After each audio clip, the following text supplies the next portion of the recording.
ஒரு வீட்ல மனைவி அழுதுகிட்டே இருக்காங்க. கணவர் சைலண்டாவே இருக்காரு. மாமியார் மருமகளை எப்போதுமே தப்பாவே புரிஞ்சுட்டு இருப்பாங்க. ஆனா உண்மைய பார்த்தா 3 பேருமே கெட்டவங்க இல்ல. வீடியோக்குள்ள போறதுக்கு முன்னாடி நம்ம சேனலை சப்ஸ்கிரைப் பண்ணுங்க. அப்பதான் நான் போடுற எல்லா வீடியோவும் உங்களுக்கு மிஸ் ஆகாம நோட்டிபிகேஷன் வரும்.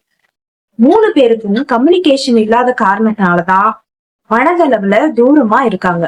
இப்ப இவங்க 3 பேரோட மனநிலைமையும் தனித்தனியா பார்ப்போம். ஃபர்ஸ்ட் ஒய்ஃபோட ஃபீலிங்ஸ் பத்தி பார்ப்போம். இப்போ ஒரு பொண்ணு கல்யாணம் பண்ணிக்கிட்டு ஒரு புது வீட்டுக்கு போறா. அவளுக்கு அந்த இடம் ரொம்ப புதுசு. ஓகே, புது இடம். நாம அவங்க இடத்துல இருந்து யோசிச்சு பாக்குறோம்.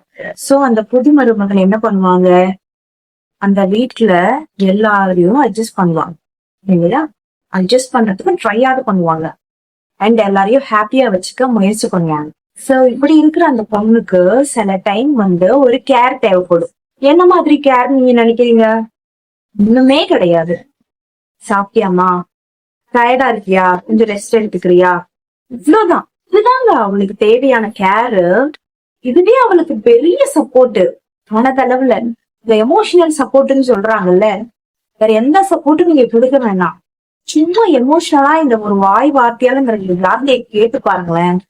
அடுத்து அவங்க அப்படியே பம்பரமா சுற்றுவாங்க அந்த குடும்பத்துக்காக. அந்த கேர் கிடைக்காம போனா என்ன பண்ணுவாங்க? சைலண்ட் ஆயிடுவாங்க. அவ்வளவுதான். நிறைய பெண்கள் ஏன் சைலண்ட் ஆயிட்டா, இந்த மாதிரி இல்ல, இப்ப மாறிட்டா, இவளோட ஆட்டிடியூட் சேஞ்ச் ஆயிடுச்சு அப்படி சொல்றதுக்கு காரணம் என்ன? அவ சைலண்ட் ஆயிட்டா. அவளுக்கு தேவையான அந்த எமோஷனல் சப்போர்ட் கிடைக்கல. இந்த கொஞ்சம் நஞ்சம் கேர் அவ எதிர்பார்க்கிறா, அது கிடைக்கல. சைலண்ட், அமைதியா ஆயிடுறாங்க. அவ்வளவுதான். இப்போ ஹஸ்பண்ட் சைட் பார்ப்போம். மாமியாருக்கும் மருமகளுக்கும் நடுவுல சிக்கிக்கிட்ட மாதிரி அவரு ஃபீல் பண்ணுவாரு. ஏன்னா இங்க மாமியாருக்கும் ஒரு எதிர்பார்ப்புகள் இருக்கு. சோ இங்க மாமியாரும் ஒரு எக்ஸ்பெக்டேஷன் வச்சிருப்பாங்க புதுசா வந்த மருமகள் கிட்ட. ஒரு பக்கம் அம்மா, இன்னொரு பக்கம் மனைவி. இந்த இடத்துல கணவர் ஒண்ணு மருமகளுக்கு சப்போர்ட் பண்ணா அம்மா கோச்சிப்பாங்க, ஹர்ட் ஆயிடுவா. அம்மாவுக்கு சப்போர்ட் பண்ணா மனைவி கோச்சிப்பா, ஹர்ட் ஆயிடுவா. சோ அவர் என்ன பண்ணுவாரு, கடைசியில நிம்மதியான அவருக்கு ஒரே வழி சைலண்ட சூஸ் பண்ணிடுவாரு. நான் யாருக்கும் பேசல, எனக்குதான் தளர்வு, ஏன்னா அமைதியா விட்டுடுங்க அப்படின்னு சொல்லிட்டு அவர் ஒதுங்கிடு. இங்கதான் பிரச்சனை உருவாகுது. கணவர் அந்த இடத்துல ஒரு சைலன்ஸ் சூஸ் பண்றாருல, கொஞ்சோண்டு இருக்கிற பிரச்சனை சின்னதாதான் இருக்கும். அந்த பிரச்சனை அப்படியே நாளடைவுல பாத்தீங்களா பெருசாயிடும். ஏன்னா இங்க யாருக்கு என்ன நடந்ததுன்னு யாருமே உட்காந்து பேசிக்கிறது கிடையாது. இந்த கம்யூனிகேஷன் கேப் பிரச்சனைய ஊதி பெருசாக்கிடும். ஒரு பொண்ணுக்கு பெரிய ஸ்ட்ரென்த் என்ன தெரியுமா? நான் உன்னோட இருக்கேன்னு சொல்லிட்டு வாயால சொல்ல வேண்டாம். நீ எதுவும் சொல்ல வேண்டாம். நான் உங்க கூட இருக்கேன்னா எதுவுமே நீ சொல்ல வேண்டாம். அவளுக்கு அந்த ஃபீல் கொடுக்கணும். நான் உன்னோட தான் இருக்கேன், நான் உன் சைட்ல தான் இருக்கேன்னு அவளுக்கு ஃபீல் ஆகும். அதுதான் அவளோட ஸ்ட்ரென்த். அப்படி இருந்தா அவ இந்த உலகத்துல எதை வேணாலும் ஃபேஸ் பண்ணி முன்னுக்கு வர முடியும். புரிஞ்சுக்கோ. அதுதான் ஒரு ரிலேஷன்ஷிப்கான ஒரு பெரிய ஸ்ட்ரென்த்தே. சரி, இப்போ நம்ம மாமியார் சைடு பார்ப்போம். மாமியார மட்டுமே நம்ம முழுக்க தப்பு சொல்லிட முடியாதுங்க. இத நான் ஏன் பதிவு பண்றேன்னா, நம்ம கொஞ்சம் பிராக்டிக்கலா யோசிக்கணும். ஓகே, எப்பவுமே நம்ம எமோஷனலாவே யோசிக்கிறதுனால மட்டும்தான் நமக்கு லைஃப்ல நிறைய டிராபேக்ஸ் வருது. பிரச்சனைகளை நம்ம ஃபேஸ் பண்ண முடியாம தவிக்கிறோம். ஓகே, பிராக்டிக்கலா நம்ம திங்க் பண்றது மட்டும்தான் லாங் டேர்ம்கான சொல்யூஷன். அது மட்டும் தான் உங்களுக்கு லாங் டேர்ம் சொல்யூஷன் கிடையாது. எமோஷனல் லெவல்லாம் உங்களுக்கு அந்த டைமுக்கு ஒரு சாட்டிஸ்பாக்சன், அவ்வளவுதான். ஏன்னா மாமியார் அவங்களுடைய லைஃப், ஒரு பையனுக்கு ஒரு 28 வயசுல ஒரு மேரேஜ் நடக்குதுன்னு வைங்க. இந்த 28 வருஷங்களும் அவங்க அந்த பையனுக்காக தானே வாழ்ந்துருப்பாங்க. அந்த பையன் தானே அவங்களோட உலகம் சொல்லிட்டு வாழ்ந்துருப்பாங்க. சோ சடனா அந்த அட்டென்ஷன் ஒருத்தவங்களுக்கு ஷேர் ஆகும்போது we are also human being, right? அப்ப அந்த இன்செக்யூரிட்டி வரும். இங்க சைக்காலஜிக்கலா நம்ம யோசிக்கணும். அது யாரா இருக்கட்டும், இன்செக்யூரிட்டி எல்லாருக்கும் வரும். தப்புன்னு அவங்கதான் கல்யாணம் பண்ணி வைக்கிறாங்க. இருந்தாலும் நமக்குன்னு ஒரு மனசு இருக்குல்ல, அந்த மனசு தவிக்கும்ல. இந்த அட்டென்ஷன் ஃபுல்லா வந்து ஷிஃப்ட் ஆகும்போது யாரா இருக்கட்டும், நீங்களா இருக்கட்டும், நானா இருக்கட்டும், யாரா இருக்கட்டும், அந்த பொசசிவ்னஸ், அந்த தான் பையன் ஏதோ ஒரு கேப் அவங்க வந்து ஃபீல் பண்ணுவாங்க.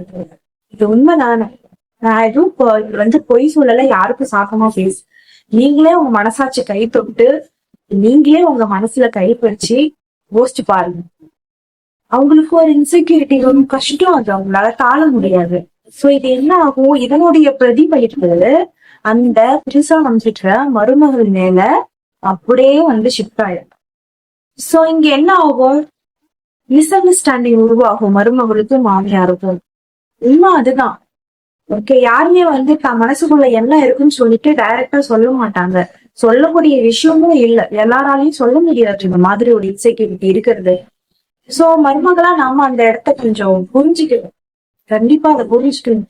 நாம வந்து ஒரு நாளைக்கு ஒரு மருமகள் எடுக்கும் போது, நமக்கு ஒரு பையன் இருந்து நாம ஒரு மருமகள் எடுக்கும் போது நாம எப்படி ஃபீல் பண்ணுவோம் அப்படின்னு யோசிச்சு பார்க்கணும். இல்ல நானும் அப்படிலாம் இருக்க மாட்டேன், நானும் அந்த மாதிரி கேரக்டர்.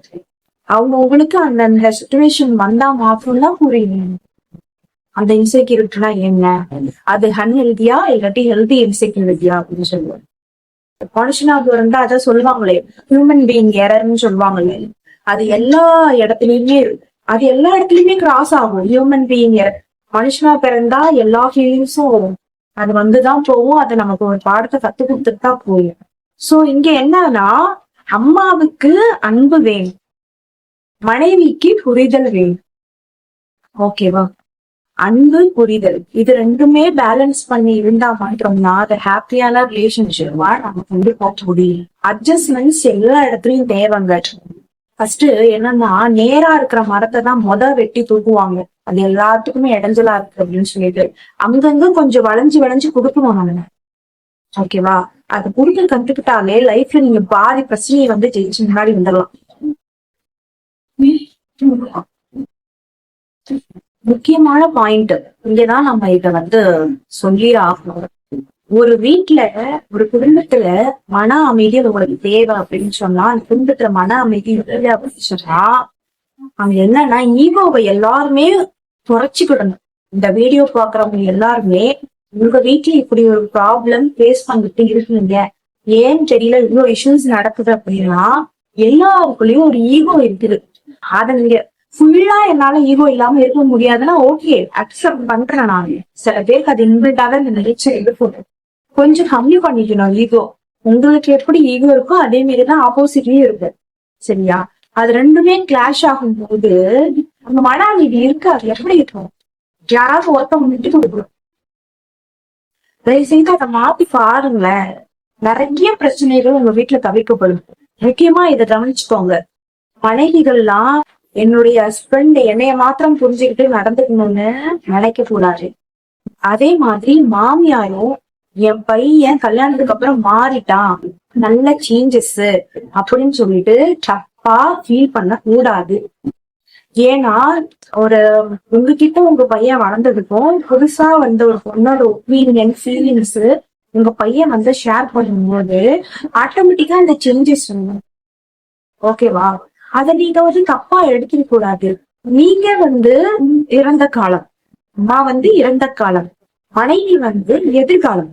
சரியா? நம்ம அந்த போக்கு விட்டுட்டணும். நீங்க வந்து என் பையனை நல்லா பாத்துக்கோன்னு சொல்லியிருக்காங்க, ஒரு பொண்ணை கைப்பிடிச்சு கொடுக்குறீங்க. சோ அந்த பொண்ணு அவ ஆசைக்கு ஏத்த மாதிரி அது வந்து கரெக்டான வழியில இருந்தா கேட்கு விட்டுடுங்க. எந்த பிரச்சனையும் இல்லாம கொஞ்சம் மருமகளும் அட்ஜஸ்ட் பண்ணி நடக்கணும், மாமியாரும் அட்ஜஸ்ட் பண்ணி நடக்கணும். சோ இது ரெண்டுமே இருந்தா மட்டும்தான் அது நிம்மதியான ரிலேஷன்ஷிப்பா உங்களுக்கு நல்ல ஒரு நிம்மதியான வாழ்க்கையை தரும். எல்லா கணவன்மார்களுக்கும் நான் சொல்லிக்கிறேன், பிரச்சனையில இருந்து எஸ்கேப் ஆகணும், சைலண்டா நகரத்தை தயவு செய்து கட் பண்ணுங்க. முக்காவாசி பிரச்சனை உங்கள்கிட்ட இருந்துதான் வருது.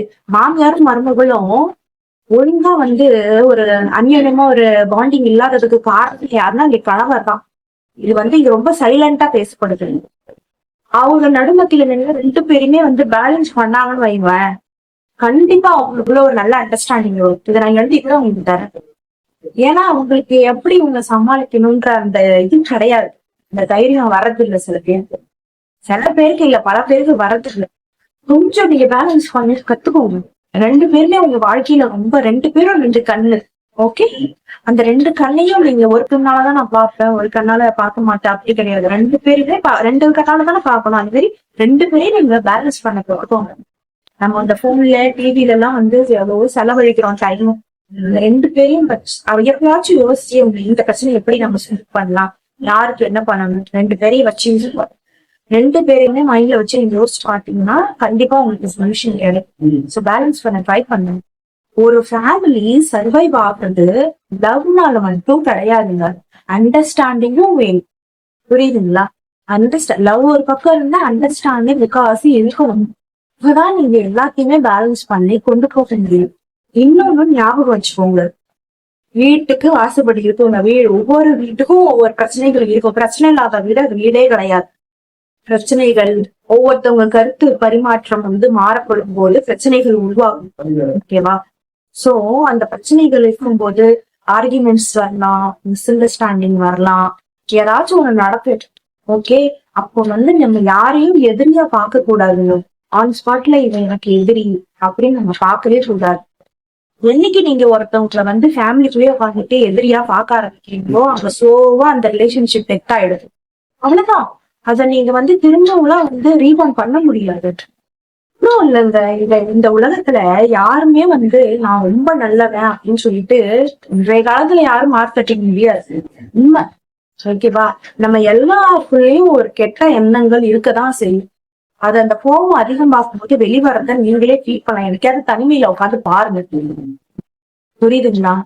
சோ அப்ப இந்த ஈகோவை கொஞ்சோண்டு இறக்கி வச்சுட்டு ஒரு சின்ன அப்போலஜி, இல்லைன்னா ஒரு சின்ன ஹெல்ப், இல்லாட்டி ஒரு ஹேண்ட் ஷேக், ஒரு சின்ன ஸ்மைல், சரியா? ஒரு சண்டை நடந்துச்சுன்னா அதே மனசுக்குள்ள வச்சு வஞ்சக மாதிரி பண்ணிக்கிட்டே இருக்கக்கூடாது. அது உங்க உடம்ப உங்க மனசுதான் வருத்தம். உங்களுக்குதான் அந்த நோயை முக்கியம். அப்படியே மறந்துடணும். சரியா? தப்பு மொத்தத்தையும் அடுத்தவங்க மேல ஆப்போசிட்ல தூக்கி போட்டுட்டு நான் நல்லவன், இனிமேட்டு அவ எனக்கு வேண்டாம் அப்படின்னு சொன்னா அந்த ஒட்டுமொத்த குடும்பமும் பாதிக்கட்டும். சரிங்களா?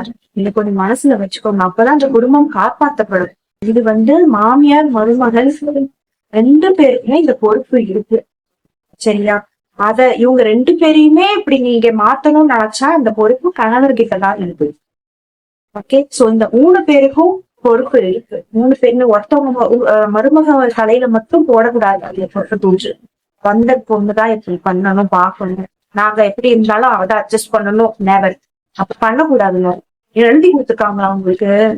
கல்யாணம் பண்ணிட்டு வர பொண்ணுதான் வந்து எல்லாத்தையும் பாக்கணும், அவங்க வாழணும், அவங்க ஒழுங்கான வாழ்க்கையை நடத்தணும்னா அவங்களுக்கான ஸ்பேஸை நீங்க ரெஸ்பெக்ட் பண்ணா கண்டிப்பா அவங்க வந்து லைஃப் கொண்டுட்டு போவாங்க. ஏன்னா அவங்களும் அந்த ஃபியூச்சர் வேணும்னு சொல்லிட்டு தான் கல்யாணம் பண்ணிட்டு வராங்க. அவங்க வந்து ஒரு கல்யாணம் பண்ணிட்டு வந்து குழந்தை குட்டியை பெற்றுக்கிறாங்கன்னா அவங்களுக்கும் ஒரு ஃபியூச்சர் வேணும். இப்ப அம்மாக்கு அப்புறம் வந்து அந்த மருமகனா அந்த அந்த லைஃப் வந்து கேரி பண்ணிட்டு போறான்னா வருங்காலத்துல அவளுக்கு ரெஸ்பான்சிபிலிட்டி அதிகமா இருக்கு. ஓகேவா? அத பாக்குறதுக்கு நாம இருக்கோமோ இல்லையோ, பட் அவதான் எல்லாத்தையும் ஃபேஸ் பண்ணி ஆகணும். நம்ம வந்து வெறும் ப்ரெசன்ட் மட்டும் வச்சுக்கிட்டு அவளை போட்டு திணிக்க கூடாது. புரியுதுங்களா? சோ இதெல்லாம் கொஞ்சம் நம்ம வந்து இப்ப இதுல வந்து நான் யாரையுமே வந்து குறைச்சி பேசுறேன். மருமகளும் மாமியார வந்து அனுசரிச்சுக்கணும்னு நான் முன்னாடியே சொல்லிட்டேன். ஒரு குடும்பத்துல பிரச்சனை வந்தா நான் அவங்கள ஜெயிச்சுட்டேன் இவங்கள ஜெயிச்சுட்டேன்னு சொல்லிட்டு ஈகோ காட்டிக்கிட்டு நம்ம உட்காந்துருக்க கூடாது. மத்தவங்கள புரிஞ்சுக்கணும். அந்த ஒரு சிச்சுவேஷன், ஒரு ப்ராப்ளம் நடந்தா அது ஏன் நடந்தது, யாரால நடந்தது, இது அடுத்த தடவை எப்படி வராத பாத்துக்கிறது அப்படின்னு அண்டர்ஸ்டாண்ட் பண்ண ட்ரை பண்ணுங்க. சொல்யூஷன் கண்டுபிடிக்க ட்ரை பண்ணுங்க. பிரச்சனையை எஸ்கலேட் பண்ணாத அளவுக்கு பாத்துக்கணும். இதுதான் வந்து நல்ல விஷயம். இத நான் ஏன் சொல்றேன்னா உங்களுடைய மன நிம்மதி, உங்களுடைய மென்டல் ஹெல்த், ஓகே, உங்களுடைய மன நிம்மதி வந்து பாதிக்கப்படாம பீஸ்ஃபுல்லான லைஃப கொண்டுட்டு போறதுக்காக தான் நான் இவ்வளவு சொல்றேன். இதை நீங்க அட்வைஸ் மாதிரி எடுத்துக்க வேண்டாம். ஜஸ்ட் ஒரு ஃப்ரெண்டு, உங்க தங்கச்சியோ, ஓகே, ஏதோ உங்களுக்கு பொண்ணோ, யாரோ ஒருத்தவங்க, சரியா? உங்களுக்கு நான் எப்படி ஃபீல் ஆகும்னா அப்படி எடுத்துக்கோங்க. உங்களுக்கு ஆனா ஃபைனலா எண்ட் ஆஃப் த டே நான் உங்களுக்கு நல்லதுதான் சொல்லுவேன். சரியா? நீங்க நல்லது ஒரு ஃப்ரெண்ட்லியா எடுத்துருக்கு கொண்டுட்டு போங்க. உங்க லைஃப் கண்டிப்பா மாறும், நிம்மதி கண்டிப்பா கிடைக்கும். நன்றி.